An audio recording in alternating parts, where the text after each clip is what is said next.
Hi mga mami, ito nga pala yung tutorial ng higante na pinapangako ko sa inyo. Una natin gagawin is yung mag-video tayo. Ang importante nito ay yung yan. First clip is nasa malapit ka ng phone. And the second clip is yung nasa malayo ka. Bali yung nasa first clip is yun ang higante. At ang pangalawa naman yun ang parang natatakot kayo. Napakadali lang po nitong gawin. Tara at sundan nyo ako sa aking tutorial.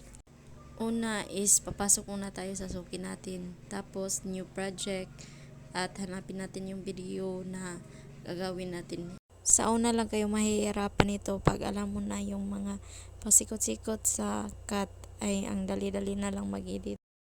Pag nakita na natin yung video, click lang po yung circle sa taas at saka add sa baba. Tapos, click lang din yun natin yung video para ma-highlights siya. Yan. Katapos mag-click, hanapin yung papasok na yung higante. Yan, yung papasok na yung babae.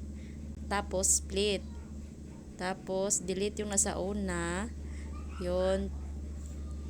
Tapos, mag-split din kayo nung pa-exit na yung higante. Yan. Split again. Click and split. Tapos, hanapin mo yung parang natatakot na sila. Ayan. Yan. Tapos, click, split. Tapos, yung nasa una, i-delete mo na rin. Yan. Highlight mo, tapos delete.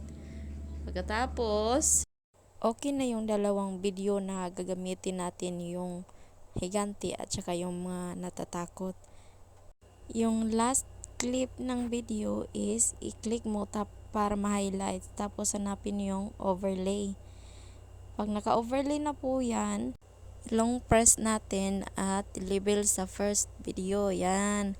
Pag okay na, i-highlight ulit. I-click yung second video. Tapos hanapin yung remove VG. Pagkatapos hanapin yung chroma key. Yan. Para makita na yung higante. Chroma key lang. I-adjust mo papunta sa higante para makita. Yan. Try natin. Yan. Yan. Okay na.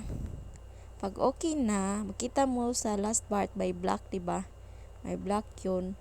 I-delete din natin yun para okay na ang ating video. Yan. Yung CapCut. I-click mo siya tapos i-delete. Pati na rin sa ubos, sa baba. Yan. Click, split, delete para ma-level na silang dalawa. Ay, nahihirapan ako sa kalisod ng magtagalog. Yan, okay na.